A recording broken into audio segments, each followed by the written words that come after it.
কয়েকটা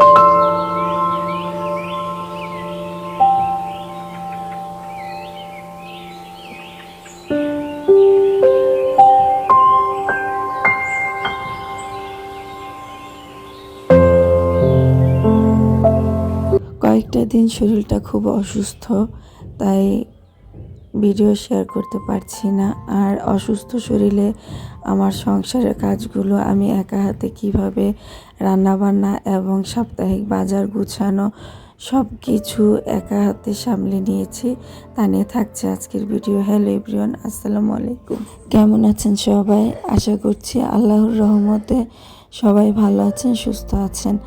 আর আমার কণ্ঠ শুনে তো বুঝতেই পারছেন যে ঠান্ডায় আমার গলার কি অবস্থা। তো একটু কষ্ট করে বুঝে নেবেন, কেউ খারাপ কমেন্ট করবেন না। আমার যেহেতু প্রচুর পরিমাণে অ্যালার্জি আছে, তো একটু ঠান্ডা পড়লে অ্যালার্জির কারণে গলাটা বসে যায়। আর এই ভাঙা ভাঙা গলায় কথা বলছি বলে আপনাদের অনেকটা খারাপ লাগতে পারে, তাই আন্তরিকভাবে দুঃখিত। আমি চুলায় অলরেডি গরু মাংস দিয়ে দিয়েছি, আর এদিকে যে আপনাদের ভাইয়া সাপ্তাহিক বাজার নিয়ে আসছে। তো এখন তরকারিটা চুলায় কষাতে কষাতে আমি বাজারগুলো গুছিয়ে নিব। তো একদিকে রান্না, আরেকদিকে ঘর গুছানো, বাজার গুছানো, কিভাবে সব কিছু একা হাতে সামলে নিই, তাই থাকছে আজকের ভিডিও। আশা করছি আজকের ভিডিওটা শেষ পর্যন্ত আপনাদের কাছে ভালো লাগবে। আমার নিত্য প্রয়োজনীয় যে জিনিসগুলো, সেই জিনিসগুলো আমি এই যে এক একটা বক্সে করে রেখে দিচ্ছি, মানে RFL ঝুড়িতে করে রেখে দিচ্ছি। আর হাতের কাছেই রাখছি যেন আমার খোঁজাখুঁজি করতে না হয়। আর হাতের কাছে জিনিস থাকলে কাজেরও অনেকটা সহযোগিতা হয়। যখন কোনো কিছু হাতের বাইরে রাখবেন তখনই কিন্তু দেখা যাবে যে ভুলে যাবেন, আর খোঁজাখুঁজি করতে যে কাজের সময়টায় অনেকটা সময় লেগে যায় আর নষ্ট হয়ে যায়। তো এখন আমি ডালগুলো একটা বয়ামের মধ্যে আমি সবগুলো ডাল ঢেলে নিলাম, আর সেই সাথে লবণের জারের ভিতরেও লবণটা আমি ঢেলে নিচ্ছি। আর এই কাজগুলো যদি আমি রান্নার ফাঁকে ফাঁকে করে নিই, তাতে করে আমার রান্নাটাও শেষ হয়ে যাবে, আর এই বাজারগুলো আমার গুছানো কমপ্লিট হয়ে যাবে।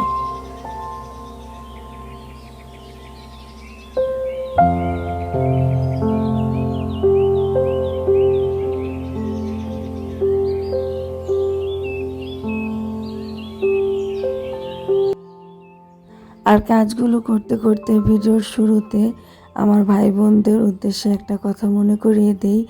যদি আপনি আমার ভিডিওটা ক্লিক করে থাকেন, তাহলে প্লিজ লাইক দিয়ে পুরো ভিডিও দেখার অনুরোধ রইল। আর আপনি যদি আজকে প্রথম আমার ভিডিও দেখে থাকেন, আর আপনি যদি এই ধরনের লাইফস্টাইল ব্লগ দেখতে পছন্দ করেন, তাহলে আপনি চাইলে আমার চ্যানেলটা সাবস্ক্রাইব করে আমার সাথে থেকে যেতে পারেন। ও হ্যাঁ, অল অপশন বাটনটা ক্লিক করে রাখবেন। আমি যখনই নতুন কোনো ভিডিও আপলোড দেব, সাথে সাথে নোটিফিকেশন চলে যাবে আপনার কাছে।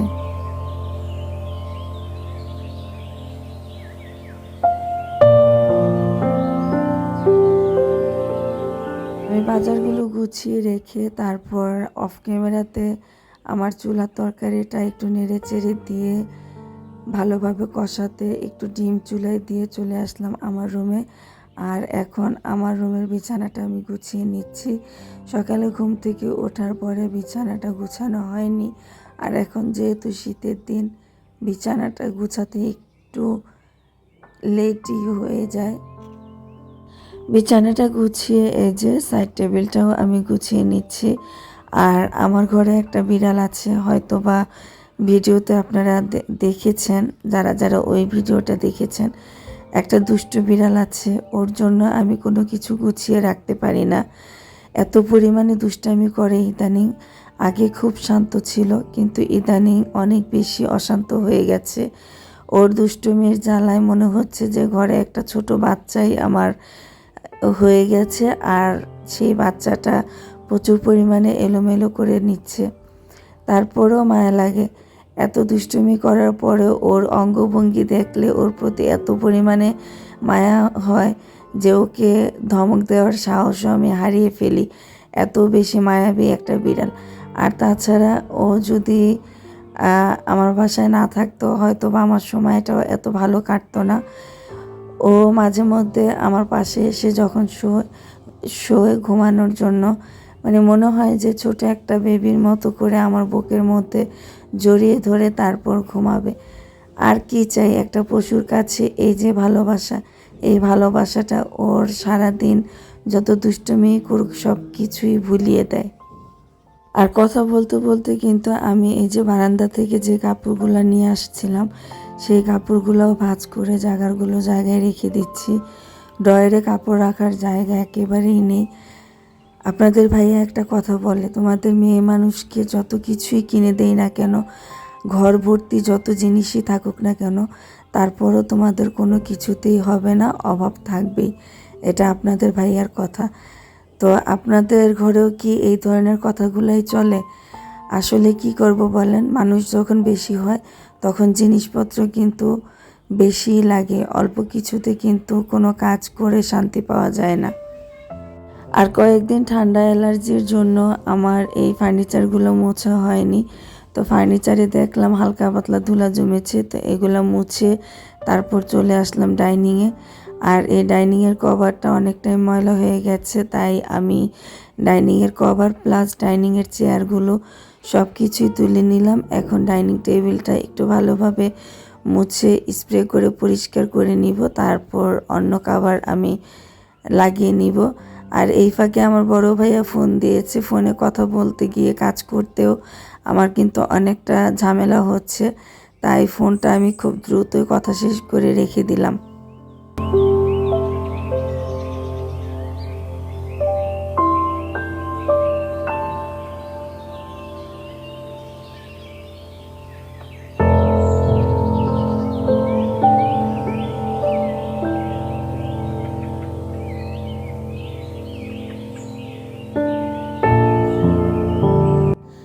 আমার কিন্তু আজকে কথা বলতে খুব কষ্ট হচ্ছে, যেহেতু গলাটা বসে গেছে, ভয়েস দিতেও অনেকটাই কষ্ট হচ্ছে। কিন্তু কি করব, বোবা ভিডিও তো আর আপনারা দেখতে পছন্দ করবেন না, সেই কারণে যতটুকু পারছি আমি ভয়েস দিচ্ছি। আর ভয়েসটা যদি দিতে না হতো তাহলে হয়তো বা আজকে আমি ভয়েস ছাড়াই ভিডিওটা আপনাদের সাথে আপলোড দিতাম। এই ভিডিওটা করা ছিল আর কয়েকদিন আগের ভিডিও, মানে এক কথা শুক্রবারের ভিডিও। তো তারপরেও এই কয়েকদিন শুধুমাত্র আমার গলার কণ্ঠের অবস্থার কারণে আমি ভয়েসও দিইনি আর আপনাদের সাথে আপলোড করিনি। এখন যেহেতু একটু ঠিক হয়েছে তাই ভয়েস দিয়ে আপনাদের সাথে ভিডিওটা শেয়ার করার সাহস পাচ্ছি।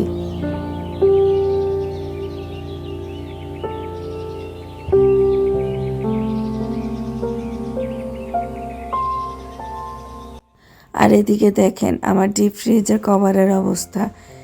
এই ডিপ ফ্রিজের উপরে আমি গ্লাসের স্ট্যান্ডগুলো রাখি, আর এই গ্লাস নিতে আর রাখতে যে টেবিলের এই ফ্রিজের কাভারের অবস্থা একেবারে 12টা বাজিয়ে রেখে দিয়েছে।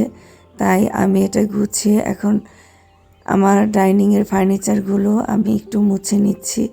আমি যেদিন ফার্নিচার মুছি সেদিন পুরো সংসারের ফার্নিচারই একসাথে মুছে পরিষ্কার করার চেষ্টা করি। আর ফার্নিচারগুলো মুছতে গিয়েও আমার কিন্তু অনেক সমস্যা হচ্ছে, যেহেতু মাস্ক পরিনি, মাস্ক ছাড়াই মোছামুছি করছি, কিছুটা ধুলা কিন্তু আমার নাকেও চলে আসছে। আর এতে করে হাঁচি দিতে দিতেও কিন্তু আমার জীবন একেবারেই তেজপাতা হয়ে যাচ্ছে।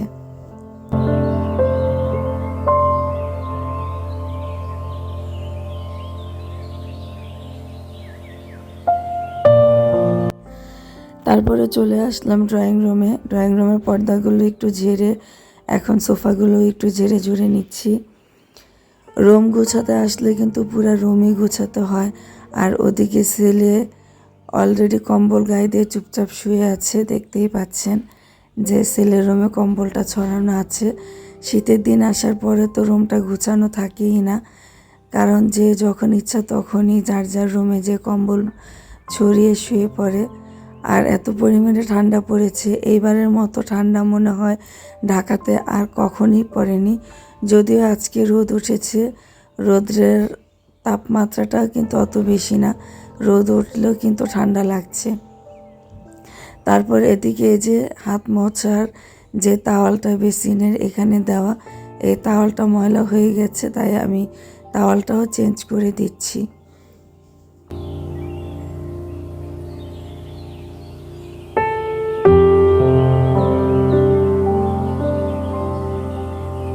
অফ ক্যামেরায় কিন্তু আমার রান্নাবান্না কমপ্লিট। আমি আজকে রান্না করেছি গরু মাংস, পোলাও এবং কি সেই সাথে ছোটো মাছ চচ্চড়ি আর ডাল ভুনা, এগুলাই আজকের রান্না ছিল।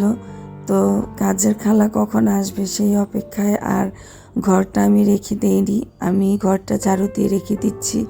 কাজের খালা আসলে মুছে দিয়ে চলে যাবে, কারণ আমার সংসারে সব কাজ শেষ, রান্নাবান্নাও শেষ। এখন আমি গোসলে চলে যাব, আর গোসল করে বের হয়ে এই ময়লা রুমের ভিতরে হাঁটতে একেবারেই ভালো লাগবে না, আর সেই কারণে বাধ্য হয়ে নিজে ঝাড়ু দিয়ে ভিডিওটা এই পর্যন্তই শেষ করছি। আল্লাহ হাফেজ, আসসালামু আলাইকুম।